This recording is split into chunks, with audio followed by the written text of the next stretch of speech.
My friend, today we're going to be talking about the banjo in an open G tuning that consists of a G, D, G, B, and D. Lowest string and higher string, 1 and 4, are 5 and 3,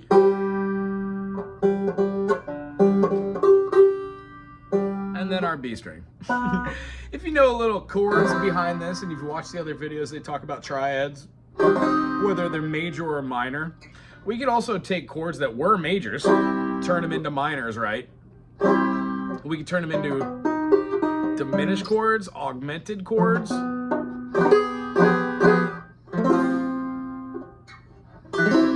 We can turn them into mainly 4 different types of tries: major, minor, augmented, and diminished.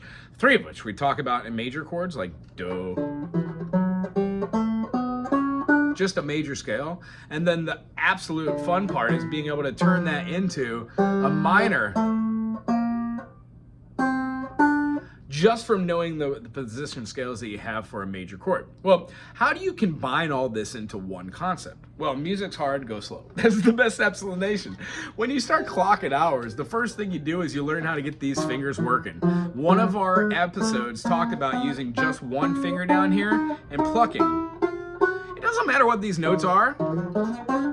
You're looking to get notes to come out, so I suggest doing spider exercises over the first 4 frets. 1 fret, 2 fret, 3 fret, 4 fret, go up. Keep doing this. This will allow you to get a little bit of speed, make the notes come out, and not get so much rattling. The next thing to do is try it with just the thumb. That'll help orient your thumb because it's going to be doing a lot of this with bluegrass. And it stays kind of like this when you use some claw hammer stuff, but we're utilizing different fingers to get the notes with different chords. Make sense? Hope so. So when we have chords, we're talking about like a G major, A minor, B minor, C major, D major, E minor, and then our F sharp diminished, or we could play a 5 dominant, and then back to the 1. If none of that made sense, check out this channel, Google, or put in anything that I just said there, and you can find answers to that, or join us on one of our live sessions on Mondays and Tuesdays for the extended future, and or go back and watch those. So if you're trying to do something like these, that's a slide. We practice going through the frets. You could go extended slides with each finger, even the pinky. Learn how to get over these frets while pressing down. Try 2-note slides. Try minor slides, try slides with notes that don't necessarily feel great. And what happens is you'll find that these notes themselves are in a bunch of different songs.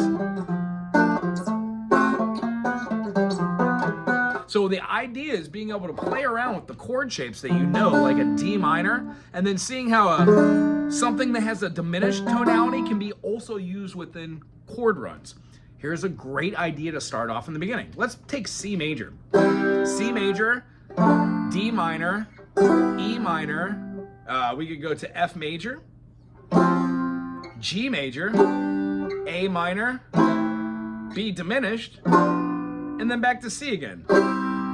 When we know 7 chords in a key, that's when it's time to start adding some flavor. Either claw hammer, giving ourselves a rhythm and doing some individual plucking for some different kind of melodies, or doing rolls. There are many different types of rolls, some of which being forward rolls, and some of which being backward.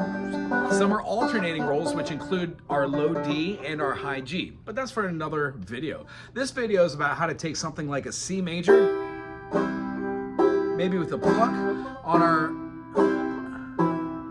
to our secondary chord. And when we get here, maybe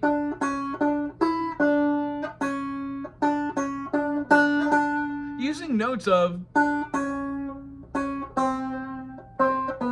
that could be inside of a scale of D major. When we have D major and D minor, the only difference in the key signature for us is going to be that C sharp and F sharp. So if we play all the notes that are in C, well, D is one of them. Yes, E is one of them. F, absolutely. G, most definitely. A, for sure. B, yeppy beppy. C, you betcha! And then no C sharp, but a D flat, but that is what we're aforementioning. How do we combine these things? I'm going for this note. So if I'm gonna be playing, maybe I could do a hammer on and pull off, and using this top note. I'm generating that by putting a first finger down on the note and hammering on after plucking. So pluck, hammer, pluck, hammer. A great way to do it is to do a plectrum strum or a brush going down through it. Go slow in the beginning, then go fast, and see how many times you can do before it completely falls apart. Laugh and fall apart. In fact, you can do these anywhere. Sometimes they sound really cool depending on where you move them. Those are how to do hammer-on pull-offs and what I call the telephone. Just back and forth. It's a good one. You can do them as whole steps. You can do them as thirds. You can do them as major thirds. But then it gets a little weird to do like a perfect fit. And you probably would never see anybody besides like Bela Fleck having fun doing that. So one of the things you do, keep inside the chords of the 7 diatonic in the beginning. Try C major, maybe to an E minor, and then go back to a D minor.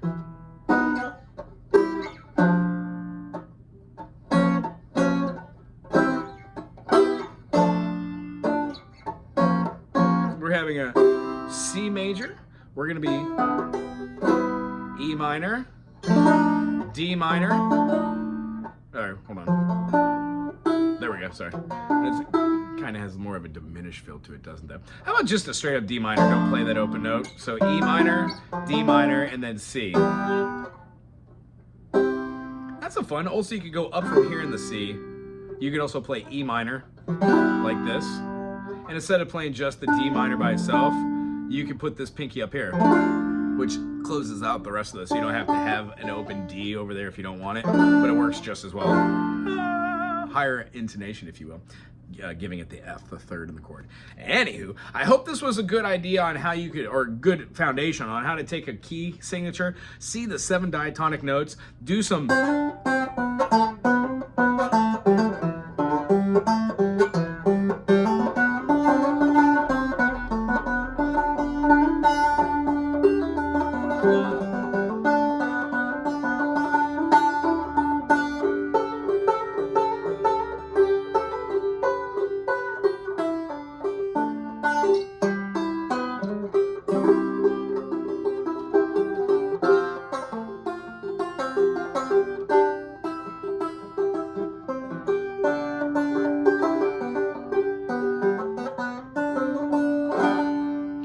able to go through a chord structure like G or C, sometimes have family chords.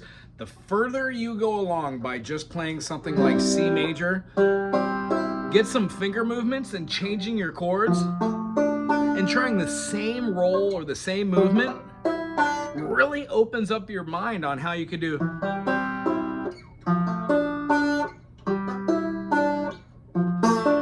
Add that finger.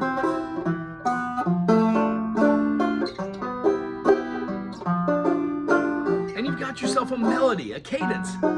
If you go outside, you can pull yourself in. Go outside, pull yourself in. Go outside, pull yourself back in. Remember, there really are no wrong notes. There's only half step until the note that really sounds good for you. Thank you, Mr. Miles Davis. If you have questions about how to utilize something like a bend, or a pull off, or a slide, or a roll, you can put them all together. I